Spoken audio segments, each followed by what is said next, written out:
Hello everybody and welcome to Retro Ratchet. So in this video we're going to do a wee summary of the Knight Rider project, which I've now affectionately named KIRR, Knight Industries Rusting Robot.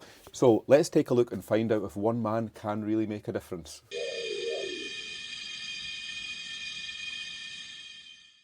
I'm going to show you some of the welding repairs that have been taken care of. I'm going to look under the bonnet, so there's a few things to do under there. We've got radiator, we've got gearbox cooler lines, heater matrix inside. We've got no gearbox in it, that's away for repair at the moment. And yeah, just a general update for those of you who are new to the channel. Right, let's start with a wee walk around of the exterior. Well, every 40-year-old car enthusiast dream car is Kitt. So yeah, he's looking a wee bit worse for wear at the moment. His nose cone is removed, just to give us access. Right, let's start here. So as you can see, the bonnet is covered in metal, grinding dust, all sorts of crap. We'll hopefully get that cleaned off someday. As you can see, I'm currently working on the passenger side inner wing area, which I have made a start on. So yeah, this is pretty scary stuff for any followers of the Knight Rider episodes on TV. Yeah, they don't have a molecularly bonded shell. They do rust like hell, or certainly this one does. So yeah, you can see where I'm up to here. This is a wee bit welding that was taking place on the inside of the car. So the next job will be closing this off. So a new panel in there. We're going to cut out all this rot here. And a lot of this extends around this side, as you can see. So it's going to be tricky because there's obviously wiring in the roads, which I might not be able to move out the way. So yeah, we need to sort all this out, and this here, we need to sort this out as well. And this welding, well, isn't really welding. Well, I suppose it is. There's a few wee dots around there. I'll probably take them off and I'll do that properly.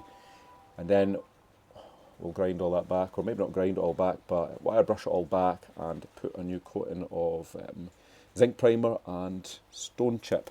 So down here you can see some pretty unrefined welding work that I'd done a few months ago. Yeah, I was rejoining that A-pillar to some solid metal, seam sealing it rather than plug welding it. It would have originally been spot welded, but I wanted to get a good bit of strength back in here. The E-glide among you will see that needs cutting out, and captive nut putting in to attach the bottom of the front wing to. Yeah, these all need tidying up and obviously painting. I just lost a hell of a lot of interest in it after I finished that one off. So everything from here back is done. Quick look in here as well. Yeah, we had new brakes on it last year as well, so that was all good. Yeah, the rest of the bodywork, it's very, very sad to see. So let's go around here. Now, there is a wee bit of work to be done on this area. Now, you won't actually be able to see it very well. We do have a wee bit blistering on this quarter here. Now, before I found any of the floor issues, I was going to get this cut out and then professionally resprayed. The wee blister in there as well. That was the plan, and then we obviously got sidetracked with all the welding that went on. Let's take a wee look around the back here. Yeah, everything's all still fitted. You have this dark perspex panel, as per the movie car, which I think looks super cool. Right, around to this driver's side. Yeah, we're going to be doing a wee bit of work down here as well.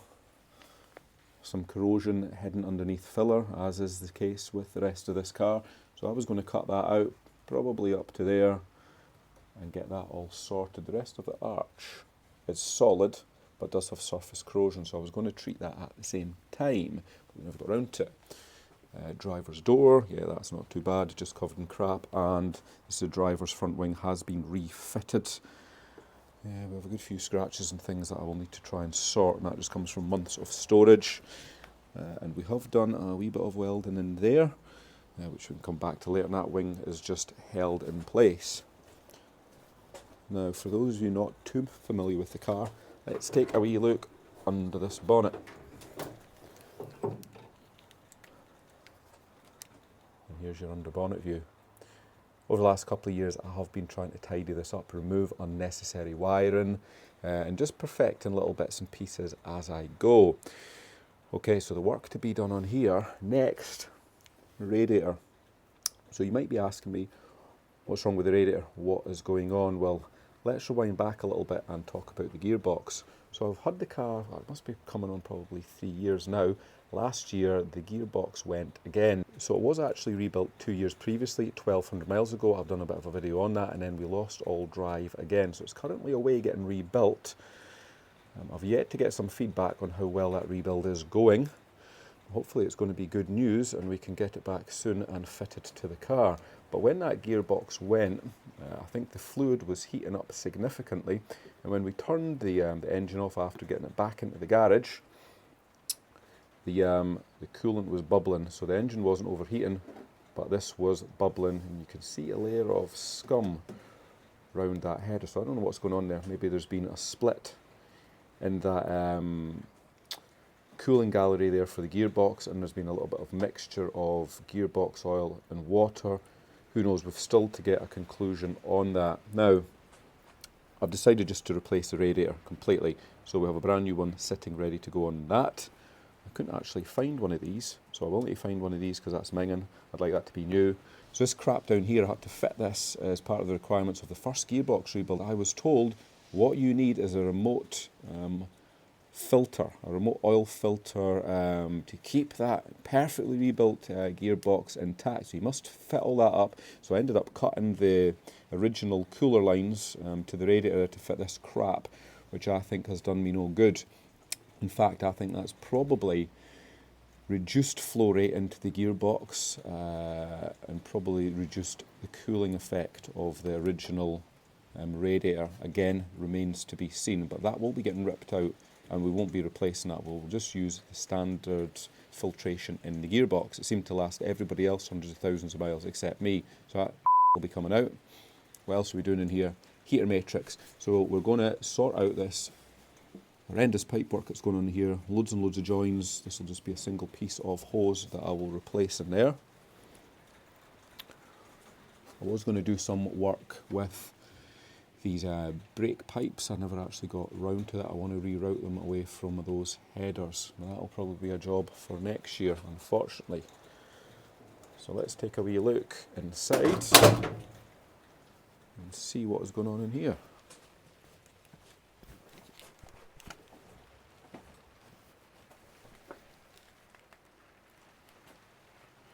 And this is our interior view. Now, I've not actually published any videos on this recently, but as you can see, compared to the last set of videos, we're miles further on than you guys are probably aware. And I tell you what a difference. I'm trying to get a good view here with the torch. What you can see there is just a load of dust and filings and stuff on the surface of the paint. The paint is actually mint. It's had several layers of zinc and then a top coat of Corosol. I've left that unpainted because obviously I'm going to be doing a wee bit more work in the arches. But let's take a wee bit of a closer look so you can see what's going on. So as you can see, all of this is new in here. You can see all the welding along there. Substantial amount of welding. And again, you can see all along these this inner sill area here. And I've tied everything up. So yeah, it's not the tidiest. Certainly doesn't look factory standard, but what it is absolutely solid. You can see that plate over there to the left. Let's try and get a different angle to make this one out. So you can see there, that's where I've went up to. I've seam sealed round all this and obviously painted over. And that's where we go up to on that one. Yeah, substantial. Put the original plugs back in the floor in this bit here. That's as far as the seam comes up there. But this is now solid. Massive amount of work going on along the inner sills to reattach everything, which is obviously nice when you have a floor that is joined on to the sills. And the rest of the floor was cleaned up and painted. So that is nice, no rust whatsoever. So let's take a wee look around the driver's side. Right, and here is your driver's side view. Much more welding went on the driver's side. Actually, from this angle, it doesn't look like there's been that much. But we will get the videos out on this eventually. Significant amount of welding along those that inner sill area there, and even right the way into the back. So it is solid and it is rust free. So that's the main thing. So it's going to be a case of getting the carpets back in this, obviously finishing off that welding over there, and you guys might have spotted there, we have a heater matrix. So the heater matrix, halfway through the welding, happened to start leaking. Imagine that. I don't even know where from, but I was getting a wet floor on a car that is undercover. How disappointing. Anyway, I got another heater matrix for it, fitted it. And you see these here, these pipes are so flimsy that when you try and attach a hose on, it just bends back, and it's distorting this here, so I don't even know what to do with that. I got that from a major supplier in the USA, so I need to figure out, they're very, very low value, it's not so much that, it's a hassle, so I will probably need to get another one, come up with another solution, because we don't want to lose all of our coolant. And here is a wee look around the interior. Very sad state it's in. But that's unfortunately the reality of what I have had to sort out. Right, so I hope you guys have found that interesting and brought all the new subscribers up to speed with this project. I know there hasn't been a lot of content on it because I just really can't be bothered spending any time on it at the moment, unfortunately. But it gives you a bit of a snapshot where we're up to, what I'm going to do. Next job we will be finishing off that welding in there. And once we finish that off, then we can get the interior back in and you'll get to see what it actually looks like. Loads of other wee jobs I would have liked to have done with wiring, but I doubt I'm actually going to have time to do it.